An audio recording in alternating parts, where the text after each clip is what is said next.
Hello everyone, welcome to my channel. तो भी अब हम बात करेंगे हमारा नेक्स्ट टॉपिक, जो कि हमारा लेसन 14 से लिया गया है और इन्वायरमेंटल जो हमारी चीजें होती है उन्हीं से है। तो भी हमारा जो नेक्स्ट चीज है, इसके अंदर नेक्स्ट जो हमारा टॉपिक है वो आ जाता है रिफ्यूज डिस्पोजल। ठीक है, तो रिफ्यूज डिस्पोजल के अंदर हम देखेंगे इसमें कि भी जो हमारा डिस्पोजल यानी कि जो हमारा कचरा होता है उसका निपटारा किस तरीके से किया जाता है। तो वो हमारा रिफ्यूज डिस्पोजल बोला जाता है। Refuse is discarded waste matter and term solid refuse is now apply to refuse from the houses, street और स्वीपिंग, या फिर हमारा जो कमर्शियल इंडस्ट्रीज या फिर हमारा agriculture operation. Refuse is also called litter. तब इन्होंने बताया है कि भाई जो हमारा जो डिस्कार्ड वेस्ट मैटर जो होता है यानी कि कूड़ा कचरा फेंका हुआ या फिर जो हमारे अपशिष्ट पदार्थ जो भी हमारे होते हैं, तो उसको हम क्या बोलते हैं, कूड़ा कचरा बोलते हैं, रिफ्यूज बोलते हैं। ठीक है, वेस्ट पदार्थ जो होते हैं उसको रिफ्यूज बोला जाता है। और घरों में, सड़कों में जो भी सफाई की जाती है, ठीक है, तो घर में जो गलियां वगैरह होती है उसमें साफ सफाई की जाती है, उससे हमारा जितना भी कूड़ा कचरा निकलता है और इंडस्ट्री वगैरह फैक्ट्रियों से निकलने वाला या फिर खेती बाड़ी के काम से निकलने वाला जो हमारा कूड़ा जो होता है वो उसको बोलते हैं। ठीक है, तो मतलब की सारी चीजों से निकलने वाला कूड़ा कचरा जो भी कुछ होता है वो हमारा क्या बोला जाता है, रिफ्यूज बोला जाता है। रिफ्यूज डिस्पोजल हम उसको बोलते हैं। तो उसको हम क्या बोलते हैं, ये जो कूड़े कचरे को जो है लिटर भी कहते हैं, तो लिटर के नाम से इसको जाना जाता है। अब हेल्थ हैजर्ड्स के अंदर हम इसमें देखेंगे कि स्वास्थ्य संबंधी खतरा कैसे उत्पन्न हो सकता है इसमें। जो अगर निपटारा सही नहीं किया जाएगा कूड़े कचरे का तो उसमें हमारे स्वास्थ्य के प्रति हमारी क्या दिक्कत रहती है। तो इन्होंने बताया accumulation of the refuse in man's environment is the health hazard.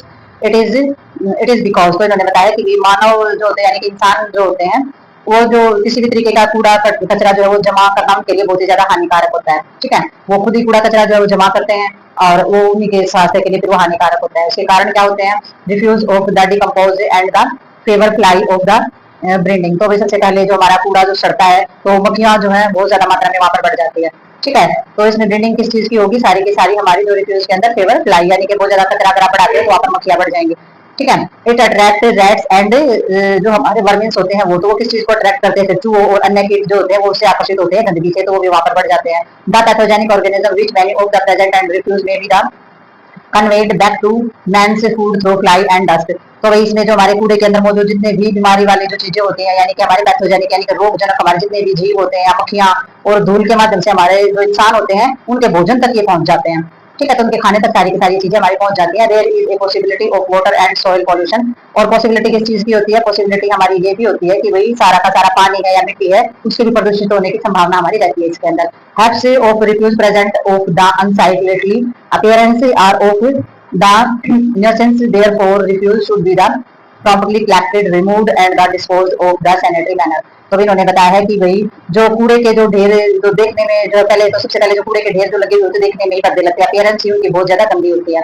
ठीक है, दूसरा देखने में तो भद्दे लगते ही हैं और परेशानी का कारण बनते हैं। ठीक है, कहीं कहीं जो कूड़े के ढेर होते हैं बदबू भी आएगी, परेशानी का कारण भी बनेगी, देखने में भी भद्दे लगेंगे। और कूड़े का जो है तुरंत अगर एकत्रित किया जाए, उसको तुरंत अगर इकट्ठा कर दिया जाए तो हटाकर तो उस तरीके से उसका निपटारा करना चाहिए। उसको इकट्ठा करो, जो जलाने लायक है उसको जला सकते हैं, जो दबाने लायक है उसको दबा सकते हैं, तो इस तरीके से इसका निपटारा करना चाहिए।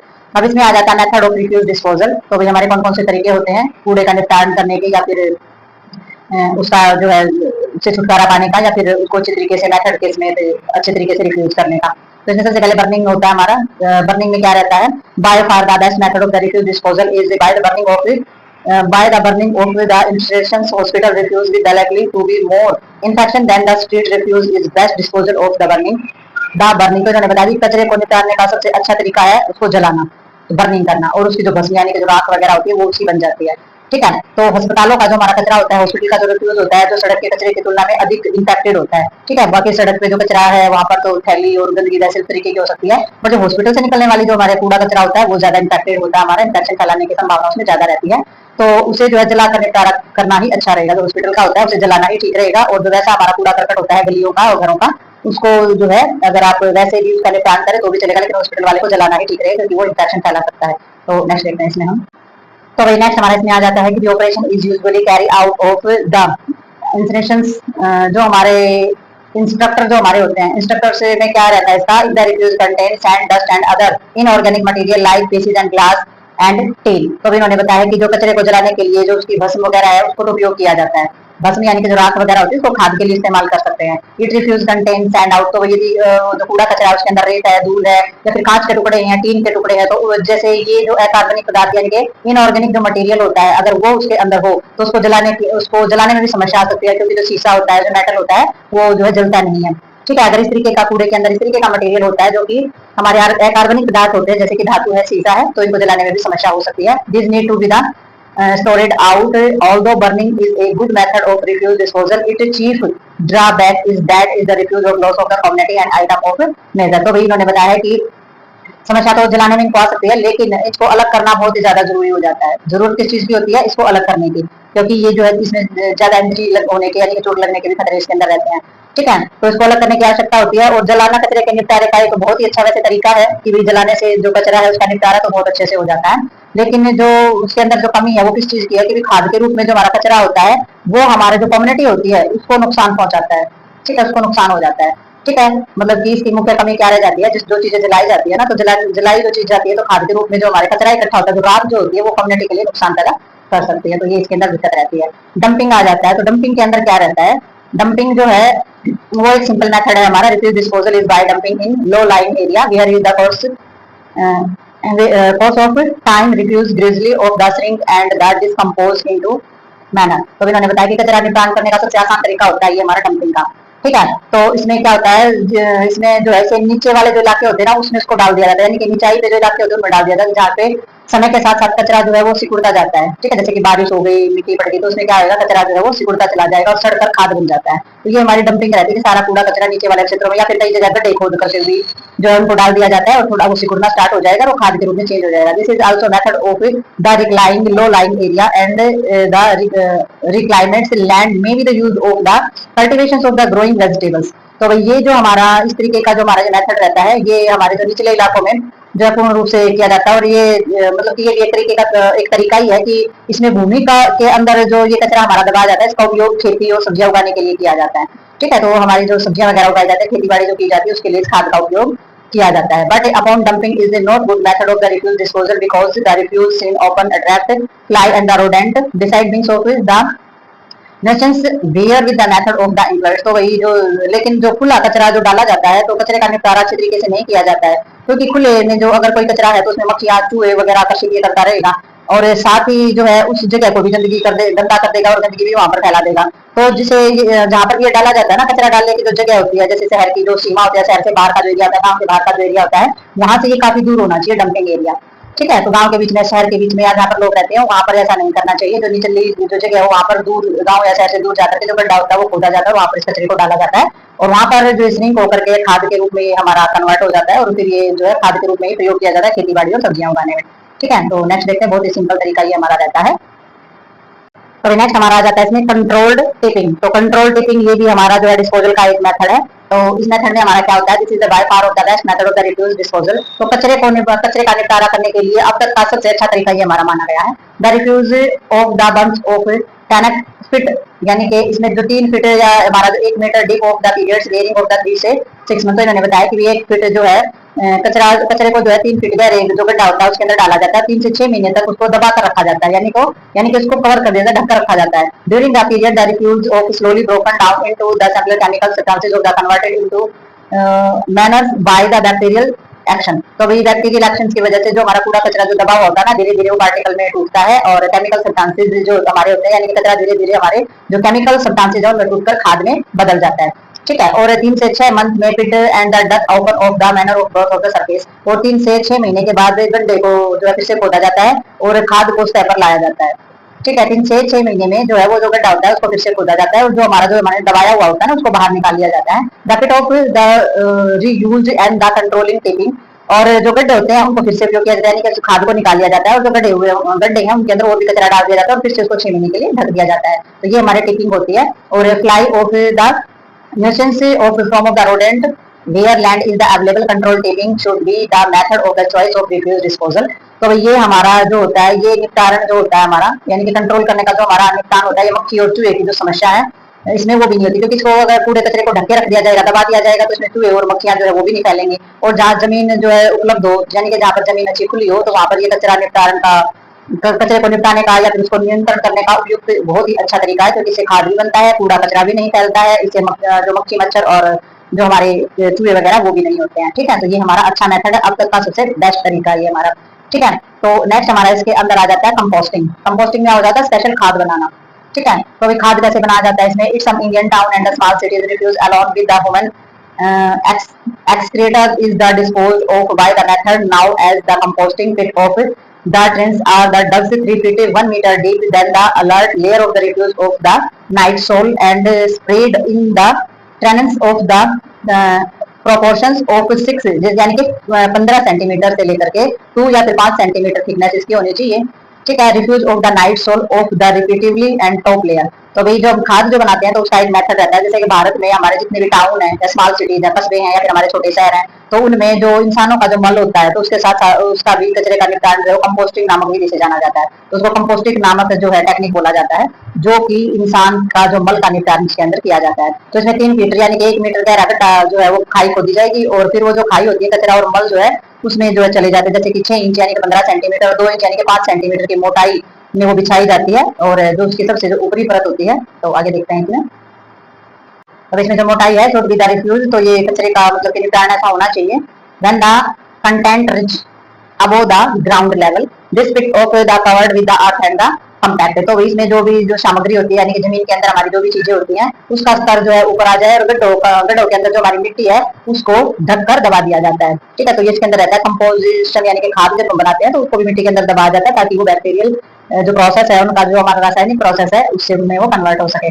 ठीक है, तो भाई जितने भी हमारे as a result of the bacterial action of the intense heat of generated within the compost pit at the temperature the pathogenic and other organism are killed. तो इन्होंने बताया कि भी जो भी जितने भी हमारे जीवाणु होते हैं ना, बैक्टीरियल एक्शन जो हमारा होता है यानी कि जीवाणुओं की जो क्रिया होती है जब वो होती है तो खाद के गड्ढों में बहुत ही तेजी से हीट पैदा हो जाती है, गर्मी बहुत ज्यादा पैदा हो जाती है। ठीक है, तो बैक्टीरियल एक्शन जब उसके अंदर होगा तो उसके अंदर हीट पैदा हो जाएगी, जब हीट उसके अंदर पैदा होगी तो तापमान, तो ये जो हमारा जो टेम्परेचर होता है तो इसमें हमारे जितने भी पैथोजेनिक से एंड अदर ऑर्गेनिज्म, तो जितने भी रोगजनक और जितने भी जो जीव होते हैं वो मर जाते हैं। तो गड्ढे के अंदर क्या होता है, पिट ग्रेजुअली कूल डाउन, तो गड्ढा जो है धीरे धीरे फिर ठंडा हो जाता है। ठीक है, at the end of the 4 से 6 मंथ, तो ये हमारा 4 से 6 महीने के अंत में जो हमारा composition and complete and the resulting of product is the manner with the high value for the agriculture purpose. तो भाई इसमें क्या होता है, जो जीवाणु जो होते हैं जब उनका प्रोसेस स्टार्ट होता है ना तो गड्ढे के अंदर बहुत ही ज्यादा गर्मी यानी कि हीट उत्पन्न होती है, जिसके कारण जो हमारे जो बीमारी फैलाने वाले और जो अन्य हमारे सूक्ष्म जीव होते हैं वो मर जाते हैं और गड्ढे के अंदर जो भी चीजें होती है धीरे धीरे ठंडी हो जाएंगी। 4 से 6 महीने तक हमारी ये जो चीजें हैं ये हमारी चलेगी और इसमें जो होता है जो परिणामी जो हमारा जो भी कोई खाद वगैरह जो है वो हमारी वहां पर बन जाती है, जिसका हमारा जो खेती के जो भी काम होते हैं उनमें बहुत ज्यादा महत्व उसके लिए रहता है। जो भी प्रोडक्ट बनते हैं तो खेती के लिए वो हमारे एग्रीकल्चर पर्पज के लिए हमारी चीजें की जाती है। This method of refuse of the night soil disposal is also now as the hod of the formation process. तो भाई जितने भी हमारे जितना वेस्ट मटेरियल होता है या मलमूत्र होता है उसको निपटाने के लिए यही विधि जो है यूज में की जाती है, जिसको गर्म जिसका जो प्रोसेस होता है एग्रीकल्चर जो प्रोसेस होता है वो हमारा फार्मिनेशन प्रोसेस हम जिसको बोलते हैं, जैसे कि गर्म किण्वन प्रक्रिया हम जिसको बोलते हैं, फॉर्मिनेशन किण्वन प्रोसेस हम इसको बोलते हैं। तो ये जो प्रोसेस का जो नाम है इसी नाम से इसको जाना जाता है, यानी कि एग्रीकल्चर पर्पज से किया हुआ जो प्रोसेस होता है, ये जो मेथड होता है हमारा रिफ्यूज का नाइट सोइल डिस्पोजल, ये हमारा किस नाम से जाना जाता है, परफॉर्मेशन प्रोसेस के नाम से ये हमारा जाना जाता है। तो नेक्स्ट इसके अंदर आ जाता है, इसमें अब बताया है it is must be the edit that the composting however well done can not be the sanitary method as it involves handling of human extra by the human labor. By far of the best method of the refuse disposal is by controlled tipping followed by burning। तो इन्होंने बताया है कि ध्यान देने होगी it must be added, तो भी ध्यान देने योग्य क्या बात है कि भी ये जो हमारा कंपोस्टिंग यानी कि जो खाद बनाने का जो प्रोसेस है हूएवर वेल डन, ठीक है, चाहे कितनी भी अच्छी तरीके से किया जाए, ठीक है, can not be the sanitary method, तो स्वच्छता का साधन नहीं हो सकती, यानी कि कितनी भी अच्छी तरीके से ये हमारा मेथड किया जाए लेकिन स्वच्छता का साधन ये नहीं हो सकता है। Handling of human extra human labour, तो भी स्वच्छता का साधन नहीं हो सकती है क्योंकि इसमें मानव मल जो होता है, इंसानों का जो मल होता है उसको मानव श्रम के द्वारा संभाला जाता है, यानी कि इसमें जो मानव का ही मल होता है और इंसान इसको संभालने वाले होते हैं, तो जो लेबर होते हैं वो भी इंसान होते हैं, तो उनको भी इंफेक्शन और बीमारी का खतरा रहता है। By far the best method of refuse disposal is by control tipping followed by burning. तो भाई ये जो हमारा जो कचरे का जो निपटान जो ये होता है ये सबसे अच्छा तरीका होता है, कंट्रोल अगर हम इसको करते हैं तो इस तरीके में जिसको फेंकना या फिर जलाना, तो इस तरीके की विधि जो है ये हमारी अपनाई जाती है। ठीक है, तो कचरे का निपटान का सबसे अच्छा तरीका होता है या उसको नियंत्रण जो हमारे तरीके होते हैं तो उसे फेंकना या फिर जलाना जो है वो हमारा इसके अंदर बेस्ट रहता है। तो यही चीज इसमें ध्यान देने होगी, यही है कि कंपोस्टिंग जो खाद का जो प्रोसेस है वो चाहे कितना भी अच्छे तरीके से किया गया हो उसमें स्वच्छता नहीं हो सकती है, यानी कि कचरे में फिर स्वच्छता कैसे होगी, जो कचरे में कचरे का निपटान कर रहे हैं तो स्वच्छता कैसे रह पाएगी। ठीक है, तो ये इसमें है कि जो मानव है जो कचरे का निपटान करने वाले जो लेबर होते हैं, जो लोग होते हैं, मजदूर जो होते हैं वो हमारे स्वच्छ नहीं रह पाते हैं। ठीक है, तो नेक्स्ट देखेंगे इसमें और भैया हम देखेंगे इसके अंदर एक्सक्रेट डिस्पोजल। तो एक्सक्रेट डिस्पोजल में आ जाता है यानी कि मलमूत्र का जो निपटारा करना होता है वो कैसे करेंगे, तो हेल्थ हैजर्ड इसके अंदर क्या है, स्वास्थ्य के लिए खतरे क्या क्या हो सकते हैं तो उसके बारे में बात करेंगे हम इसमें। तो इन्होंने बताया human excrete Excreta is the sources of infection of contain of pathogenic bacteria, virus, protozoa या फिर hemolytic parasites and their eggs therefore human excreta must of the properly removes। तो इनका कहने का मतलब ये है कि इंसानों का जो मल होता है ह्यूमन जो हमारा एक्सक्रेटा जो होता है यानी कि मानव मल जो होता है वो सबसे ज्यादा इन्फेक्शन का स्रोत होता है, सोर्सेज होता है।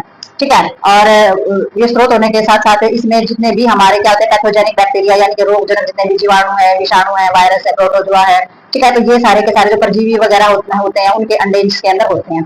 ठीक है, तो human excreta must be the promptly of the remove, तो इसलिए मानव मल को जो है तुरंत हटाकर स्वच्छ तरीके से उसका निपटारा करना बहुत ज्यादा जरूरी होता है क्योंकि इतनी सारी गंदगी जो है इसके अंदर होती है। ठीक है, otherwise is the content of the hazard of community health is health hazard of the improver of the excreta disposal are. तो इसमें जो मल वगैरह होता है यानी कि इसमें जो हमारे सामुदायिक यानी कि कम्युनिटी के अंदर स्वास्थ्य के लिए सबसे बड़ा खतरा बना हुआ है। ये मानव मल जो होता है वो कम्युनिटी के अंदर सबसे बड़ा खतरा है, कम्युनिटी हेल्थ के लिए एक हैजर्ड है। ठीक है, constitutes of hazard to community health, community health के लिए सबसे बड़ा खतरा ये है। और जो मल जो होता है यानी कि मनुष्य के द्वारा पास आउट जो हमारा मल होता है उसमें का जो निपटान के लिए स्वास्थ्य संबंधी खतरे हमारे कौन कौन से होते हैं, क्या क्या पॉल्यूशन फैलाते हैं इंसान। सबसे पहले सॉइल पॉल्यूशन, मिट्टी को गंदा करते हैं। ठीक है, वाटर पॉल्यूशन, पानी को गंदा करते हैं। और हमारा कंटामिनेशन ऑफ द फूड यानी कि खाने या भोजन वगैरह की खाद्य पदार्थ जो चीज होती है वो सारी की सारी दूषित हो जाती है। फ्लाई ब्रीडिंग, तो मक्खियां का जो है वो ज्यादा से ज्यादा प्रजनन जो है वो होता है। तो ये हमारा किसकी वजह से हो रहा है, मानव मल की वजह से। ठीक है, तो इन्होंने बताया the disease associated with of the improper of the excreta disposal are the typhoid and the paratyphoid fever. तो इसमें जो बीमारी होती है कौन कौन सी हो जाती है, मानव मल से फैलने वाली जो बीमारी होती है उसके अंदर हमारी ये अगर अच्छी तरीके से मानव मल का निपटारा नहीं किया जाता तो टाइफाइड, पैराटाइफाइड बुखार जो है वो हमारा हो सकता है, डायरिया यानी कि दस्त लगना, डायसेंट्री यानी कि पेचिस वगैरह रोग जो होता है, इंटेस्टाइन वर्म, पेट में इंटेस्टाइन में आंतों में कीड़े हो जाना, such as round worm of the hookworms. ठीक है, तो ये हमारे कीड़े ही होते हैं, कोई गोल कर्मी हुकवर्म्स है, हैजा है। ठीक है, पोलियोमाइलाइटिस है, पोलियो यानी कि पाइजोने की क्षमता जिसके अंदर रहती है, वायरल हेपेटाइटिस है हमारा। ठीक है, होस्ट ऑफ अदर, तो भी ये सारा का सारा जो बीमारियां हमारी होती है इसमें मानव मल जो होता है वो इसके लिए रिस्पॉन्सिबल होता है। Static indicate that the more of the 50 million people in the India suffer from disinfection proper disposal of human extra therefore is the basic environmental health services without these there of the cannot be any improvement of the community health। तो इसलिए मानव मल जो है या फिर उसका मूत्र है उसका उचित निपटारण जो हमारा किया जाता है यानी कि इसमें इतनी सारी जो बीमारियां हैं, इतनी सारी बीमारियां जो हमारी इसके अंदर फैल रही है, तो हमारी जो स्ट्रेटेजी जो होती है कि जो आंकड़े होते हैं वो हमारे क्या बताते हैं कि जो भारत जो है ना उसमें 50 मिलियन पीपल इन इंडिया, तो भारत के अंदर जो है 50 मिलियन यानी कि 5 करोड़ हो जाते हैं। तो 5 करोड़ से भी अधिक लोग जो है वो इस इन्फेक्शन से पीड़ित रहते हैं, इस तरीके के इन्फेक्शन से, क्योंकि ये मानव मल के द्वारा फैली हुई जो बीमारियां होती हैं इससे हमारे जो है 5 करोड़ से भी ज्यादा लोग जो है इस चीजों से पीड़ित रहते हैं। 50 मिलियन जो है वो हमारे इससे जो है ज्यादा परेशान इसमें रहते हैं और जो इन्फेक्शन होता है इससे हमारे पीड़ित मिलेंगे। और इसमें जो प्रॉपर डिस्पोजल किया जाता है हमारा ह्यूमन की चीजों का, तो इसमें मलमूत्र जो है उसका निपटान जो है जैसे कि इन्वायरमेंटल हेल्थ सर्विसेज हमारी होती है ना, पर्यावरण स्वास्थ्य सेवाएं जो होती हैं उसके आधार पर हमारा किया जाता है, जिसके बिना हमारा जो कम्युनिटी स्वास्थ्य कम्युनिटी हेल्थ जो होती है, कम्युनिटी हेल्थ जो होती है वो जो है इम्प्रूव नहीं हो सकती है। ठीक है, अगर इन्वायरमेंट के हेल्थ सर्विसेज के हिसाब से इनका निपटारा नहीं किया जाएगा ना मलमूत्र का, तो इसके बिना जो कम्युनिटी हेल्थ जो है वो बिल्कुल भी इम्प्रूव नहीं हो सकती है, can not B improvement of community health. तो बिल्कुल भी इम्प्रूव नहीं कर सकती है अगर मलमूत्र का निपटारा अच्छे से नहीं किया गया तो। नेक्स्ट देखते हैं इसके अंदर हम। तो नेक्स्ट हमारा आ जाता है how disease is carried from of the excreta. तो वही हमारी इन्होंने बताया कि जो मलमूत्र होता है उसकी वजह से रोग कैसे फैलता है।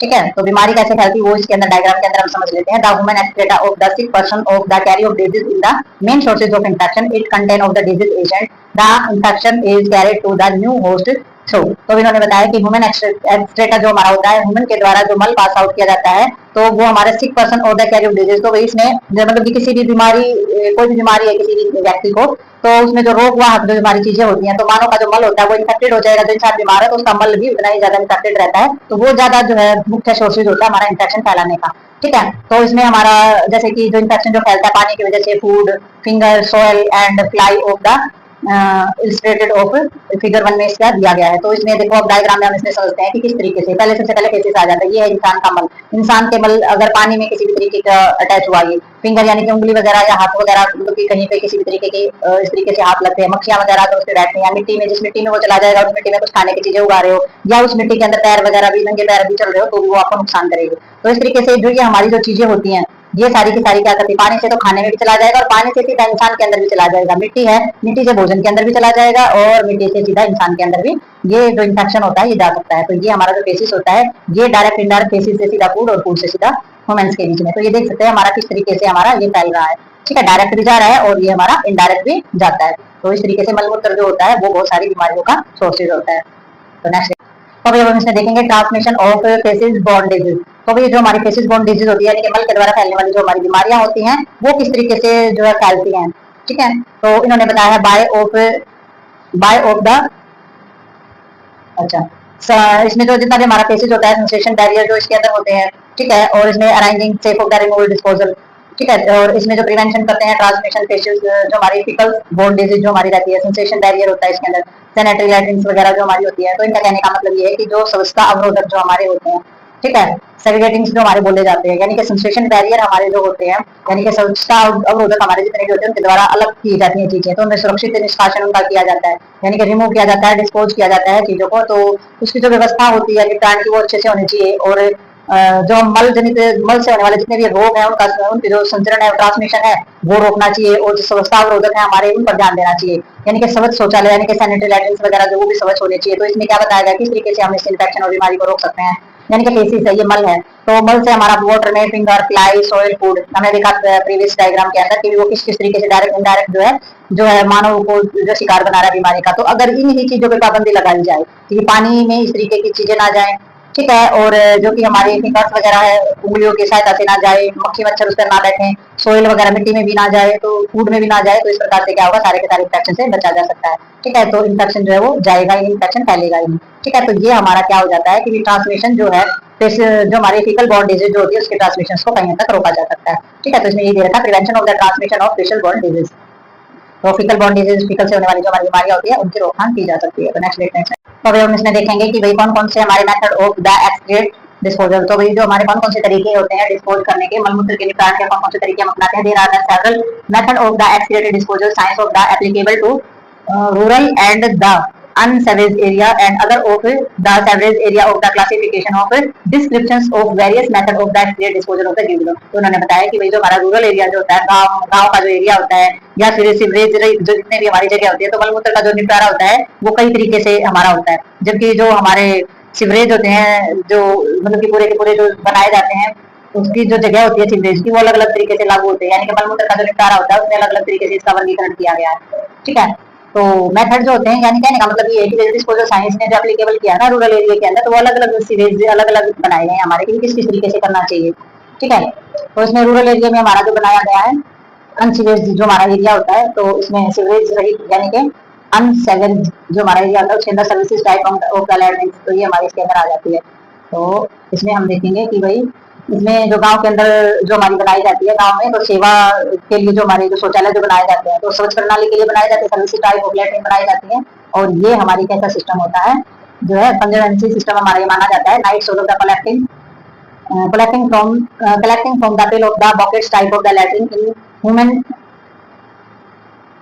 human agency and the letter of dispose of the bringing of the composting. तो ये हमारी तरीके की होती है कि मलमूत्र को जो है बाल्टी या बाकेट जैसे शौचालय जो होते हैं ना तो मानव के द्वारा उसमें इकट्ठा किया जाता है और बाद में उसको दफनाया जाता है खाद बनाकर निकाला जाता है। तो ये हमारी ये रहती है। दूसरा हो जाता है non sewage type of sanitary latrine.